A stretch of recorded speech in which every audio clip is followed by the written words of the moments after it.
Thanks, Praveen. Hello? Yeah. Thanks, Praveen.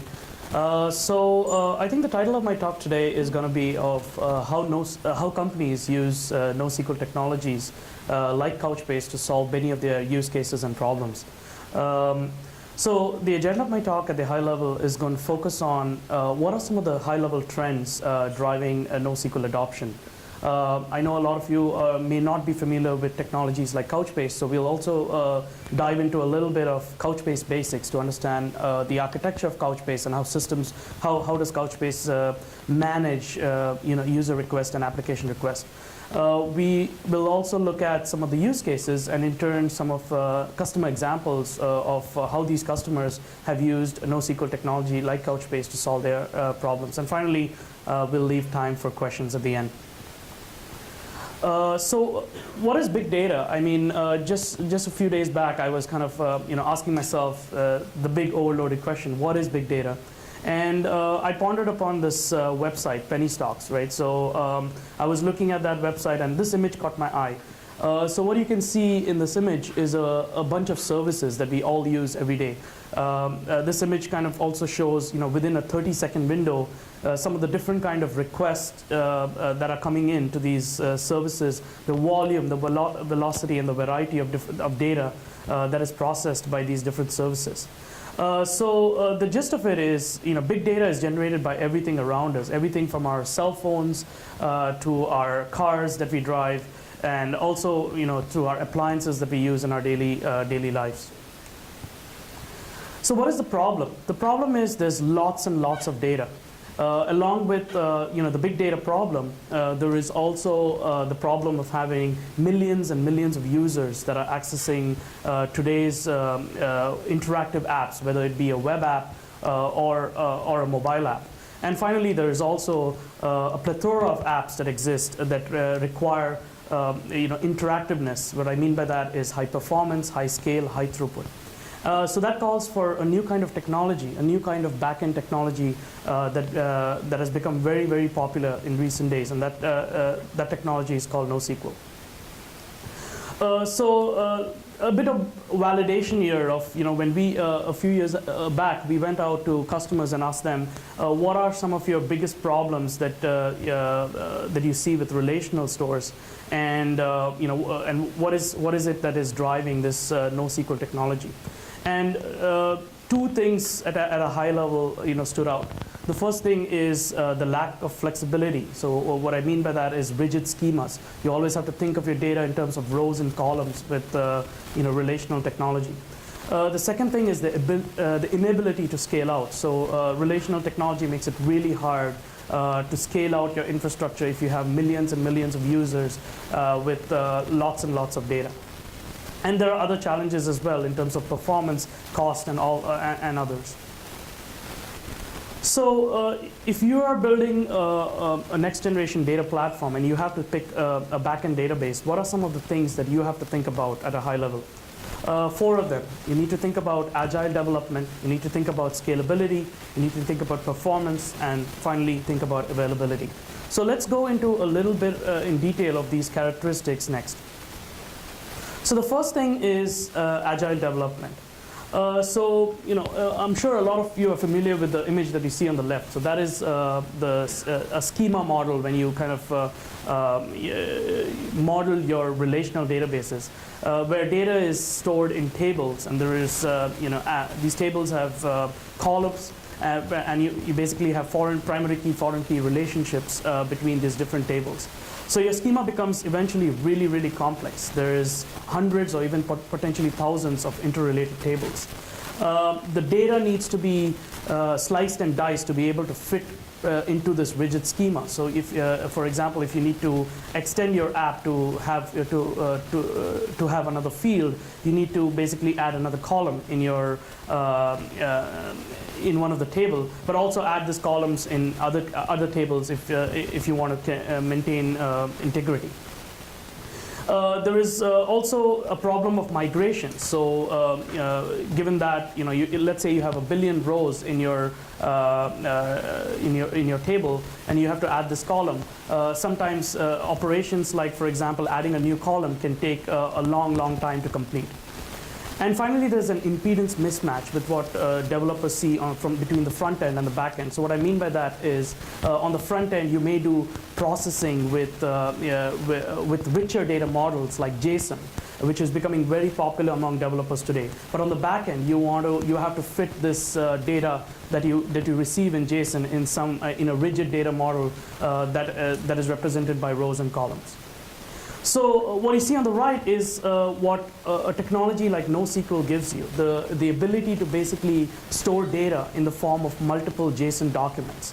JSON documents can handle unstructured data, rich data fairly well. You can have multiple attributes. You don't have to have the same schema. It's pretty much schema-less across the different JSON documents. And it has also been a standard that is rapidly being adopted by developers who are building today's apps. So that's a little bit on the agile development. The next thing is about scalability. So again, comparing it with the relational world that you see on the left. So today, if you want to get, scale up your relational database, the only way out there at a high level is to get a bigger and fatter, beefier machine and scale up these architectures. You might have heard about where a few folks run, a cluster of, let's say, MySQL, for example, or other relational technologies, and where they struggle with things like sharding. And what sharding is at a high level is the ability to the app has to basically split your data across these different servers and to know exactly where this data resides. Another problem when doing this sharding of this data is also the complexity of joins, which is across hundreds, potentially tens to hundreds of servers that you may have deployed in your relational infrastructure. So overall, there's a higher TCO and a higher cost for some of these relational pieces of software as well. On the right, what you see is a technology like NoSQL, which is based on a distributed scale-out architecture.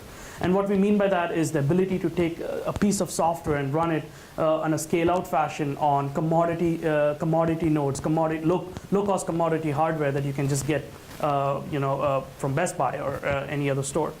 The database also does things like auto sharding, where you don't have to worry about where your data resides. The client at many times can basically auto shard this data and distribute it evenly across these clusters in the database. And also a technology that is open source and also gives you a lower TCO, and it's very simple and easy to manage. The next characteristic that we'll look at is performance. So performance is also very, very important for today's interactive web apps. I used to play a lot of online games, and one of the things is, imagine a world where you click a button and you don't get that image or that character to do a particular action. So performance, even for online apps, is becoming very more and more important, and is very important for today's apps. So here you see on the left is you have earlier architectures which are designed to be based on the speed of disks. So they would, they had algorithms that were kind of written for disk-based architectures. They required joins across hundreds of tables, as we saw in the previous slide. So if you wanted to do a join, you had to go across different tables, gather the data, combine the data, and then give the result set back. And also, it was very hard to get a higher throughput out of these kind of systems. On the right, what you see is layers which are getting collapsed, where you have, on the left, a three-tier architecture where you have the front end, the middle tier, and the back end RDBMS tier. But imagine just managing just a single system rather than a caching layer and an RDBMS layer. So that's where a technology like Couchbase will combine these two layers and make it easy to manage. It operates at the speed of memory because reads and writes are accessed directly from memory. You're able to access JSON document objects which are stored in memory and get it in one shot. You don't need to basically go across multiple do joins across multiple documents per se, or multiple servers to be which is pretty expensive. You can kind of aggregate all that information within a single document and get that result back. And it also is a system that gives you high throughput and at a significantly lower TCO. And finally, we have availability, which is again a very, very important characteristic. There are days where you may visit a website and say, oh, the site is down for maintenance, and today's apps, that becomes kind of intolerable, where you shouldn't have downtimes like that, and these apps have to be available 24/7, 365. So with relational systems, they were based on, they used clustering as an afterthought. They basically built the system and then decided of, how do you cluster these systems? How do we architect these systems for high availability? Versus, a NoSQL system, which is designed for high availability from the ground up. We have replication as well as intra-cluster replication that happens between two data centers, and where things can, you have a workload between these two data centers that can be running in an active fashion. And what I mean by that is you don't have to have a data center that's secondary and has to be a backup for the first data center. While you have operations coming on the first data center, you can also have operations happening on the second data center, and we'll be able to see a little bit more on XDCR in the next few slides. So those are kind of the characteristics of a NoSQL database, and one of the database that is able to give you these characteristics is Couchbase. So Couchbase offers a range of data management solutions, everything from a high availability cache to a key value store to a document database, and even now with Couchbase Lite to be able to run Couchbase on your cell phone device. So what is some of the, how does some of the architecture of Couchbase look like? So typically, every node in Couchbase is identical and consists of two components. It consists of a data manager component and a cluster manager component. And a data manager component, obviously, it's a database, so it needs to do things like persistence. So that's where the data manager component comes in.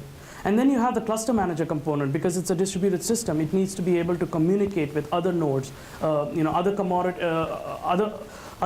nodes that are, which reside on other physical servers, and that's where the cluster manager comes in. So that's a high-level kind of, description of some of the two components, which is uniform across the entire cluster. What I mean by that is every node is identical, and that makes scaling very easy.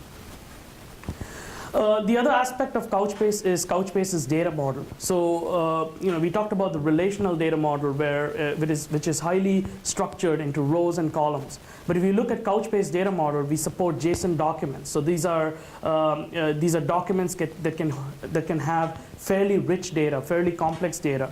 There is also the ability to store binary data. I haven't shown this here, but the ability to not only support JSON, but also binary objects that you can access in a key value fashion. So think about this, the way you would model, one way to model your data would be to understand your access patterns, but think about a single row in the relational table getting extracted and getting represented in a single JSON document. So what I meant by aggregation in my previous slide was the fact that you could stripe across all your rows and then model them within a single document, so you really don't have to do joins across your tables. And this makes accessing data very efficient. So now let's look at some of the basic operations that Couchbase supports today. So we learned a little bit on the architecture. We said that every node in Couchbase is identical and is deployed. You have the data manager and cluster manager residing on every single node in the cluster. So it is a distributed system. But how does some of the, for example, operations take place in Couchbase, like that the app kind of throws in? So here you have an app server. Which is basically talking to a single node of Couchbase. I haven't shown the other nodes of Couchbase in this diagram, but you can imagine them existing on other physical servers. And within a single component, a node in Couchbase, you have a bunch of components. You have the managed cache. Remember, we talked about the collapsation of the caching layer and the RDBMS. So that's where we see the managed cache. We see a bunch of queues. So the queue that we see on the left is the replication queue. So Couchbase does replication, and data is replicated across to other nodes to ensure that the system is highly available. There is also another queue called the disk write queue to make sure that data is persisted to disk. The system works in a completely asynchronous fashion. So the way it works is you have a document that comes first to object managed cache. And once it's stored in object managed cache, the application actually returns. It doesn't have to wait for the document to be persisted to disk. It drops the document in the object managed cache, and it can just return. Once the document is dropped into the object managed cache, as you saw, it's replicated to other nodes in the cluster if required, and if that's a setting that is configurable. And there is also what it does is it also adds this document into the disk write queue, so it's able to persist this document on disk. So now let's look at how a read operation happens. So the server request does a get for a particular document. If the document is in the object managed cache, it's basically served directly to the app, and the app returns. If the document is not in the object managed cache, it is fetched from disk into the object managed cache and then served back to the app.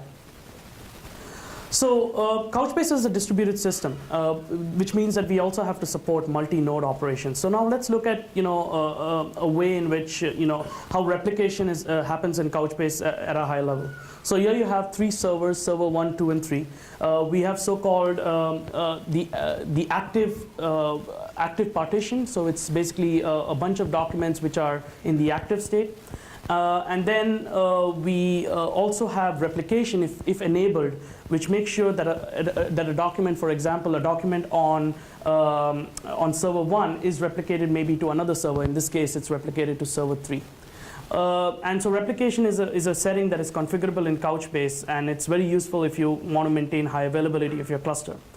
So you might have here for each document you see this notion called a shard, and think of a shard as a virtual. It's a partition of data. A shard can be there are 1,024 shards in Couchbase, and you have no control over that. So the application says this is the document. The document resides to one of the shard, and Couchbase controls that sharding. So if you remember earlier, we talked about auto sharding, and you don't want to deal. Sharding is a hard problem, and you don't want to be able to. You don't want to be responsible for that. The developer should just be able to say, hey, I want to get a document, or I want to set a document, and that's all. That makes it easy for the developer.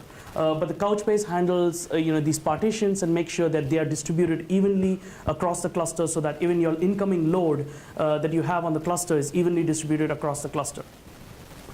So you have these active and replica docs, which are cited in Couchbase, and now we have these 2 app servers that come up. So these app servers have something called the smart client or Couchbase client, and they also have something called a cluster map. So what the cluster map is the client has topology awareness of what's happening on the server side. And that kind of helps with the is responsible for auto sharding, because you don't want you don't want your as a developer, you don't want to be coding okay, where does my document reside or where does my data reside. You want this client that Couchbase has to automatically do the sharding for you. And so that's where what the cluster map is. A cluster map is basically a representation of some of the topology that's happening on the server side, but also a mapping of which documents reside on which partitions, and hence and thus which server. So once, for example, let's say you have a document and you want to do a read or write on the document. The document is taken, it's hashed, and then looked up in the cluster map to find out which server is responsible for that document, and then it goes to the respective particular server on that cluster. And if replication is set up, then obviously that document is also replicated to other nodes on other servers. So the next case is what happens if you want to scale. You have 1 million users that show up on your website, and you want to be able to grow your cluster easily and efficiently. So with Couchbase, that's very easy. With a single click of a button, you can grow your cluster. In this case, with a single one-click operation, you added two nodes into the cluster. Now, initially, those nodes are empty. So there's you want to make sure that the load is evenly distributed and these nodes get utilized. So there's an operation called rebalance in Couchbase. And what rebalance does is it's a completely online operation. While your load is running, while your app is running, it's able to automatically rebalance your documents to make sure that this load becomes evenly distributed, and these other servers that we added to the clusters also get utilized. So once that is done, you have this cluster map that is updated, because the cluster map stores the topology information of the backend and also knows exactly which documents reside on which servers. So once that is done, we update the cluster map, and once the cluster map is updated, what you'll see is you can basically, the subsequent read and write requests go to the respective servers. So once the cluster map is updated, the client knows that the document resides now on server 5. It used to first reside maybe on server 2, but now it resides on server 5. So the next idea is failover. So what happens when a server fails? So remember, we said that we do replication for the reason of high availability. So now you have this 5-node cluster, and you have a bunch of documents. There's the active set of documents and the replica set of documents, and you have these two apps which are basically accessing the cluster. Let's say that both these apps, for example, in this case, are talking to server 3 first. And let's say server 3 fails. Let's say there's a hardware failure, there's a switch failure, maybe a disk fail, whatever on that particular machine.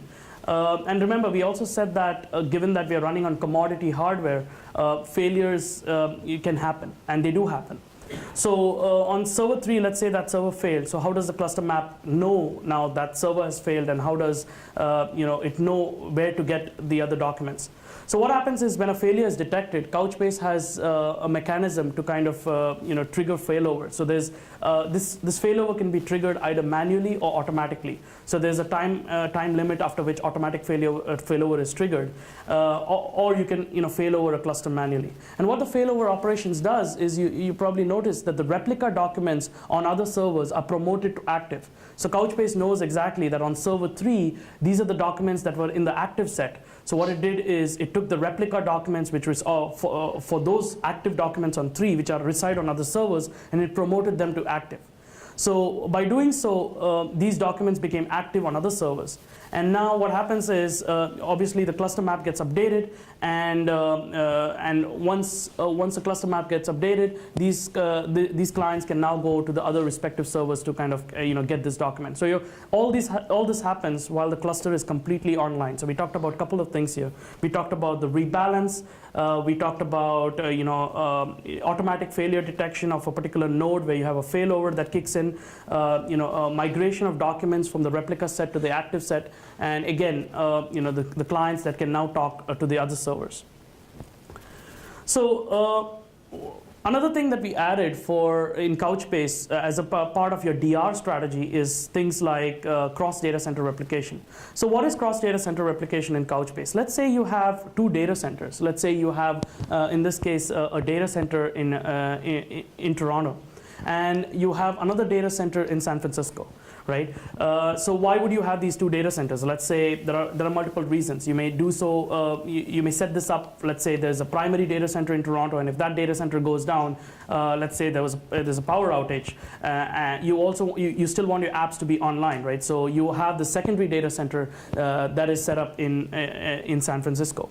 What you see in this diagram is a unidirectional replication stream from the Toronto data center to the San Francisco data center, but it's not required to be unidirectional. Couchbase also supports bidirectional replication, so you can have an active workload. And the reasons you might want to do that is we have customers with, say, we want to access the data center in my geography. I don't want to access the data center, go across the wire to a San Francisco data center, which may be a higher latency. We want to go to the Toronto data center and access data. So to reduce that latency or bring the data closer to your users, you might set up this data center in an active fashion, where you have a load balancer which automatically sends people locale to that region to that other data center which is closer, and and make sure that the accesses are served with low latency. So what you can see here is an XDCR stream that is set up. And once XDCR is set up, you have replication that, in this case, unidirectional replication that's happening between these 2 data centers. So what are some of the requirements of big data apps? So we touched upon a couple of them. So let me summarize how Couchbase kind of solves some of these problems. So the first thing is developer empowerment or agility. And we talked about Couchbase support for JSON, but in addition to storing documents in Couchbase, we can also do indexing and querying on these documents. Now indexes in Couchbase, think about them like indexes in your relational world, where you can define an index, a secondary index on your data, and you can do so with Couchbase, where you can define a secondary secondary index on your documents in Couchbase and then query it. And we do so with creating views, and views or map-reduced views in Couchbase are built in an incremental fashion. So what I mean by that is, let's say you add a new document into Couchbase. You have already 1 million documents in Couchbase. You add one more document to Couchbase. We don't really go from scratch and reindex that view. We basically incrementally reindex that view to ensure that that view is, to build that view, we just capture the delta and then refresh that view. We are also working on a new query language in Couchbase, and that query language is called NQL, or pronounced, spelled N1QL. Right? And so what that query language is think about what SQL is to relational databases. NQL is a superset of SQL, enabling you to do things like SQL-like queries for Couchbase. So imagine you have this rich set of documents in Couchbase, and you can say select star from customers. That's exactly what a language like NQL will give you for Couchbase. The next thing is about consistent high performance. So Couchbase is able to deliver consistent high performance, and we do so by the built-in object managed cache that we talked about. There is also fine-grained locking. So locking is really important for things like parallelism, to ensure extreme parallelism out of the system. And we do locking at the document granularity to make sure, and this fine-grained locking ensures that you get really high throughput out of your cluster. And the last thing is about hash partitioning. So we talked about auto sharding and how your data is uniformly distributed across the cluster. So we use hash partitioning to uniformly distribute your data across the cluster, so that there are no hotspots for any cluster of any node in a cluster. Then there's elastic scalability. So the fact that it's a shared nothing architecture. We talked about the fact that every node is identical. We talked about cross data center replication, because you don't want to just scale within your data center. You may have your app may want to scale across geographies, and then where you may use cross data center replication to kind of get your data closer to those users and scale. And finally, the ability to scale with a push button. So you don't have to change a bunch of config files. You just push a button in the UI. And if you do get some time at the end, I'll be able to show you a demo on how some of that is done. And finally, there's always online, the ability to do zero downtime upgrades, administration, any of the operations we talked about today. Couchbase is able to do this in a completely online fashion without taking the cluster offline, and hence your application always remains online. So what are some of the NoSQL use cases? So Couchbase is used in over 400 production deployments in a variety of use cases. So I'll talk about some of the prominent ones today.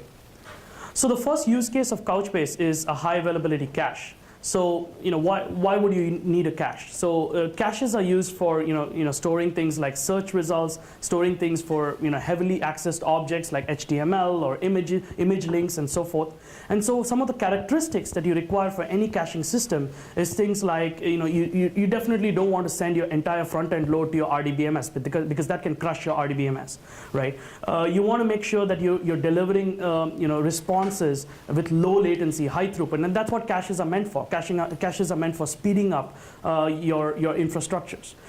You also want this cache to be highly available, because if the cache is not available, then your load will go against the backend database, and that can crush your database again. And finally, you want something that can maybe replace your existing caching tier. And the reason I say that is because existing caching tiers like Memcached have problems like cold cache. And with replication that we saw in Couchbase, you're able to solve or mitigate some of those issues. So what are some of the customers, what's one customer, for example, that's using us as a caching tier? You might have heard of this customer, Orbitz. So Orbitz sells tickets. They have a bunch of properties. They were able to deploy 11 clusters of Couchbase with a total of 100 nodes, serving over 3 terabytes of data with a total of about 430 million objects stored in their cache.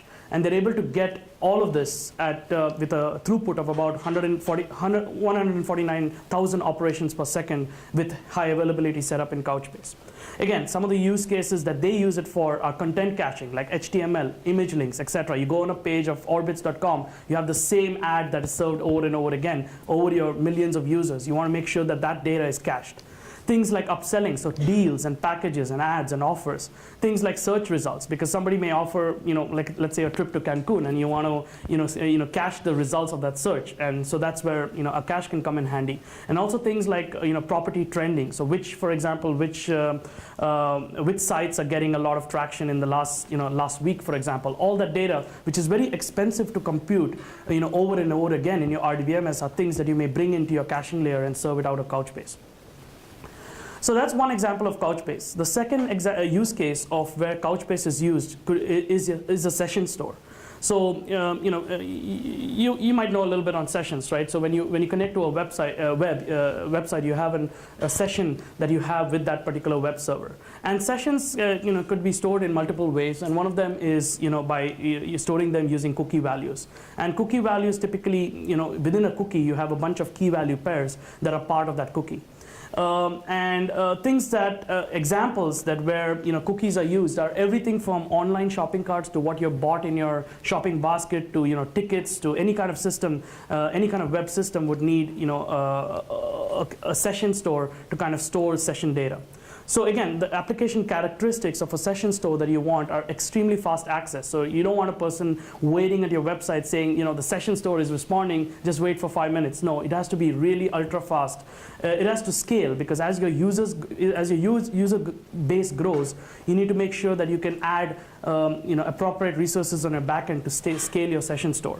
And finally, it also has to be always online, because if your session store goes down, then you don't have any session objects that you can keep track of that user from the front end perspective to your back end. So to manage state, sessions are very important, and that has to be completely always online.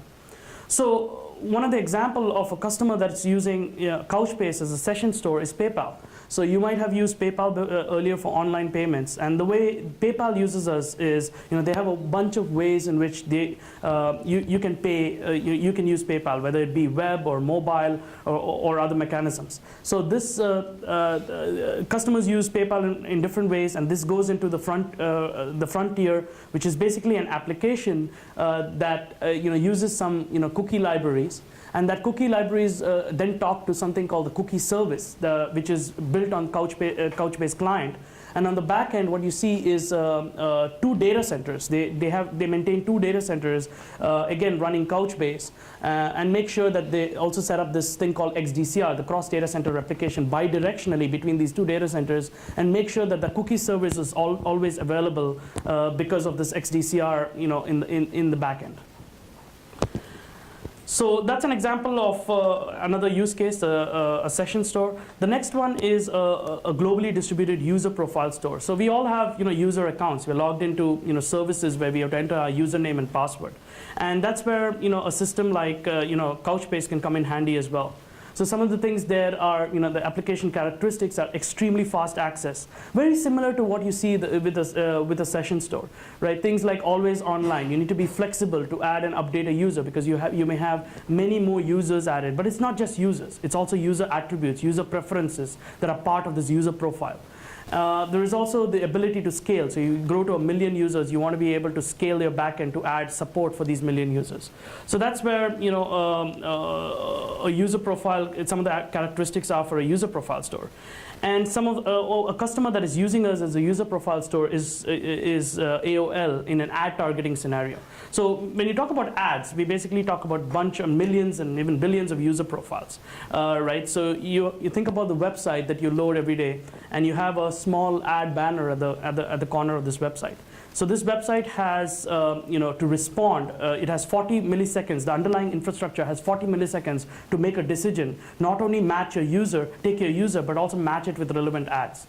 So what AOL does is AOL stores user profiles and real-time statistics in Couchbase, because it's a data store that is able to give you low latency, high throughput that is required to deliver this 40 millisecond response time. However, there are a bunch of events that are coming in the system which they collect over time, and they load these events into an analytical store like Hadoop to kind of do large-scale map-reduce jobs and things like machine learning stuff on these user profiles to kind of crunch and munch and understand which user is interested in what kind of ads. So that kind of processing takes place in Hadoop. But once that processing takes place in Hadoop, it has to get served to customers really fast. So what they do is they take these user profiles and campaigns, and then they load it back into Couchbase so that they're able to serve these user profiles or these campaigns to these users at a really low latency and deliver that 40 millisecond response time. The next use case is content and metadata stores. So a lot of us use content and metadata stores, and what it is really it's a mashup of a bunch of different content like articles, content like text, content like videos, ebooks, magazines, everything mashed up into a single page.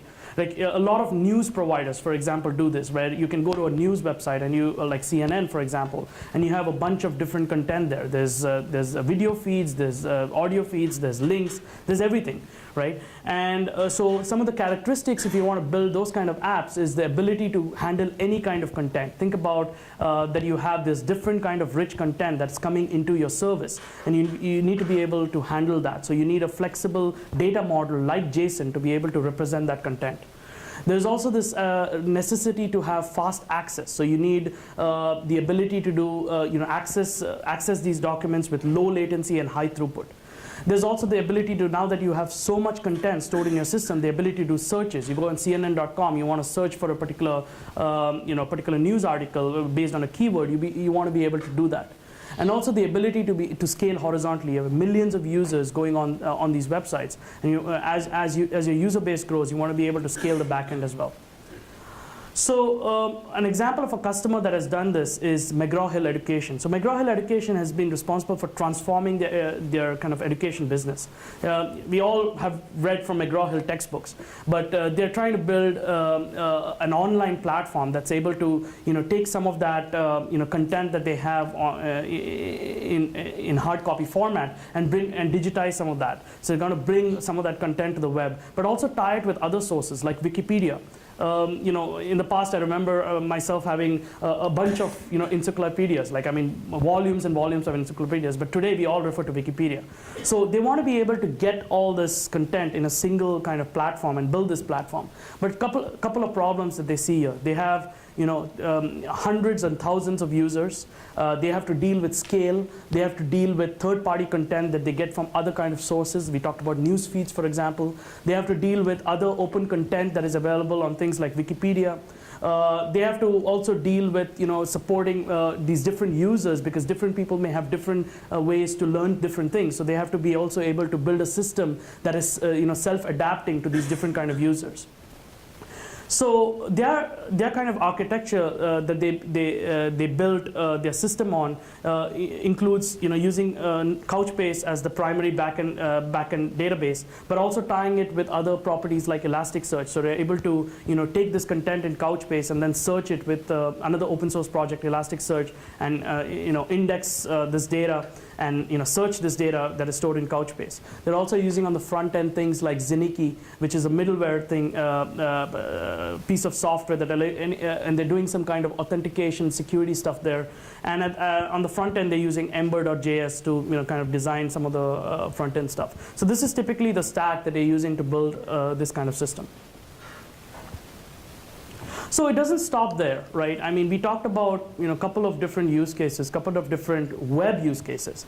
But today's apps go more than web. It's also mobile apps.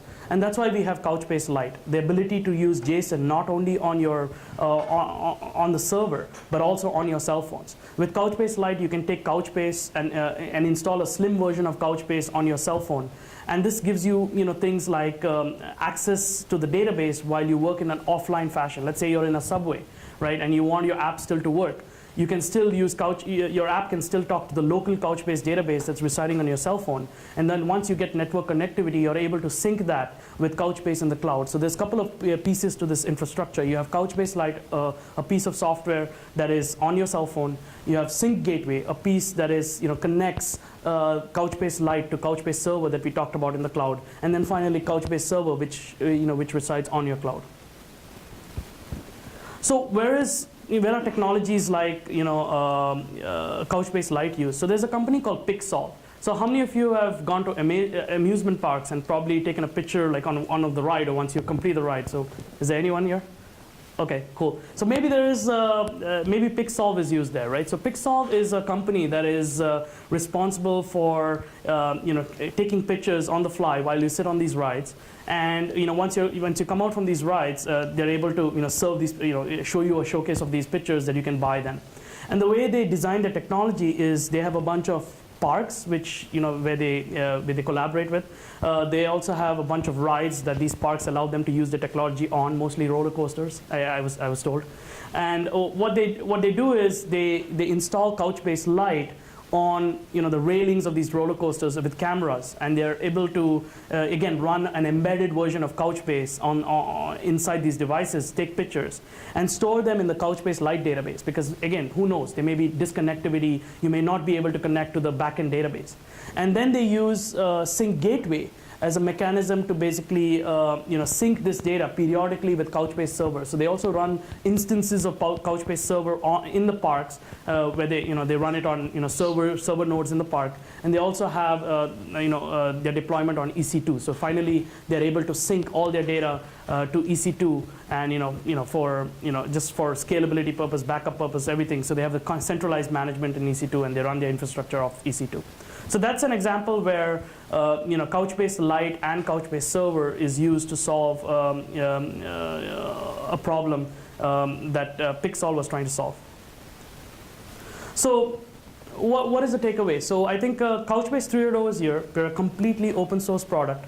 We are on GitHub.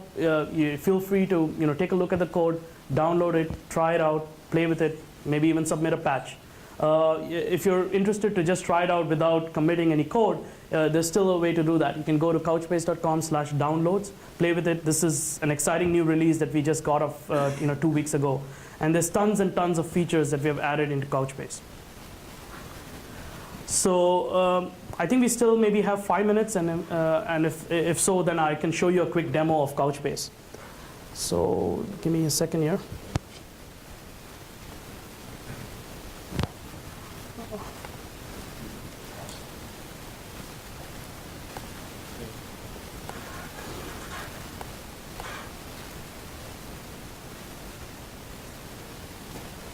Okay.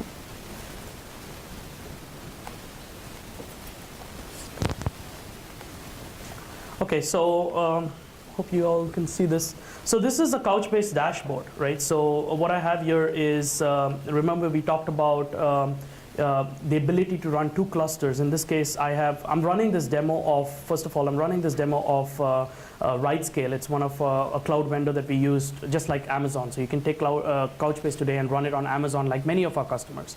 But you can also run Couchbase on your own infrastructure. So I've decided today to just run it off RightScale. So I have a bunch of servers provisioned on RightScale. And what I've installed Couchbase 3.0 on that. And what you see is I have 2 clusters. So I have the Toronto cluster that we talked about, and I also have the a cluster in San Francisco. So again, what are these clusters? The clusters consist of a bunch of nodes. It's a simple UI that enables you, to add, to do a bunch of centralized management for Couchbase, right? So it's a web UI, but we also have the ability to script some of this stuff. So I believe a lot of DBAs, if there are any DBAs in the audience, you might, or IT folks, you want to be able to script some of these things. So that's also scriptable through CLI and other interfaces. So the way so in this case, what you're seeing is a cluster in Toronto with 4 servers. And the ability to add a server is very simple. You basically pick a server. Let's say, let's take a look at a server that I can pick and use. Let's see this one. So let's try to use this server if it's possible. Let me try that, if it works. So you get a warning message saying, things may be removed on this server when it's added to the cluster. So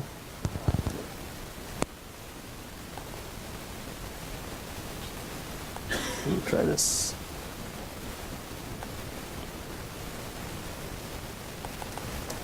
Okay, if the demo gods cooperate with me here. Let's do this.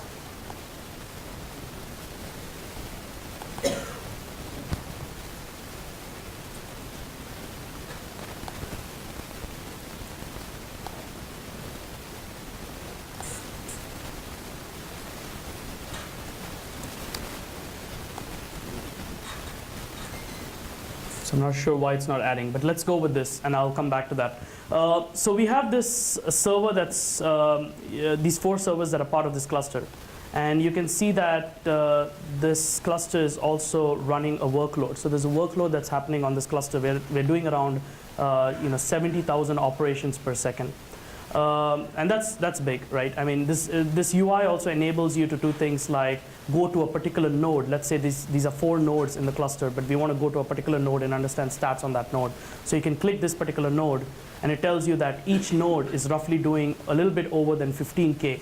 So if you looked at this one, you had about between 65K of processing, which each node doing equal amount of work, because again of our hash partitioning of data, so your workload is uniformly distributed across the cluster. So every node you pick here will be approximately doing something like around a little bit more than 15K.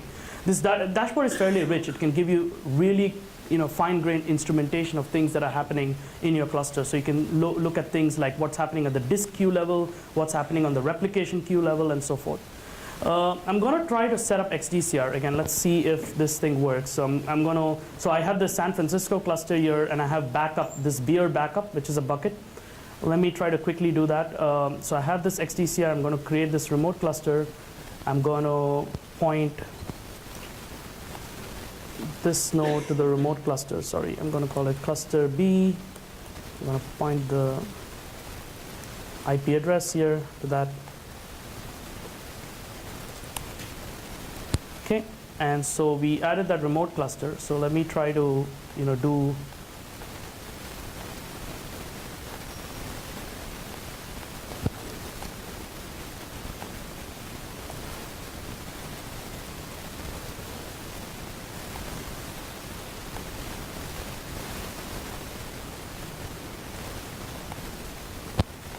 okay. And as you see here, what we saw in the remote cluster, initially there were fewer number of documents. But if you look at the this cluster stats now, you see documents getting replicated between cluster A and cluster B. So that is the XDCR setup that I kind of was talking about, where you can have these 2 different clusters across 2 geographies and then replicate data across these clusters. So that's very easy to set up. Try doing that with your relational product, and you'll see there's a lot of more complicated steps that you have to deal with. Cool, that's it. I mean, if there are any questions, I'll be happy to take them now.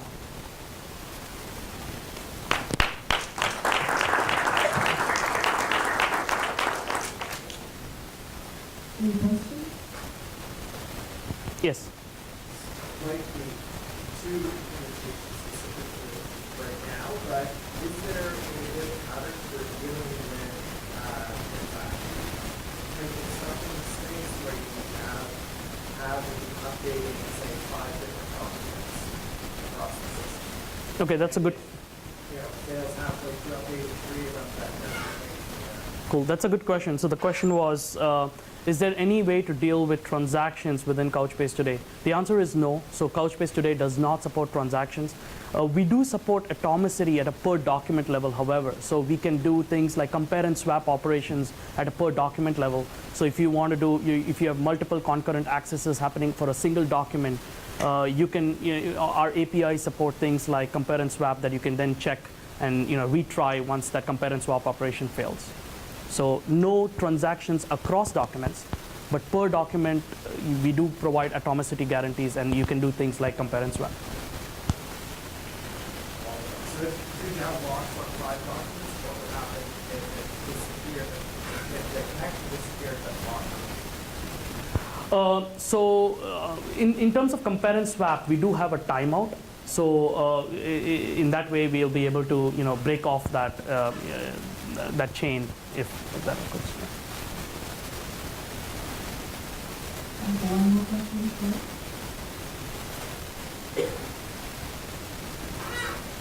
Well, thank you very much for giving us an insight into so many different strengths of Couchbase, so we have an idea of where it can be used for its advantage. Cool. Thank you very much. Thank you.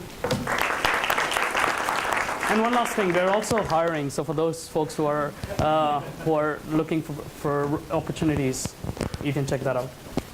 As a token of appreciation, small. Yeah, thank you so much.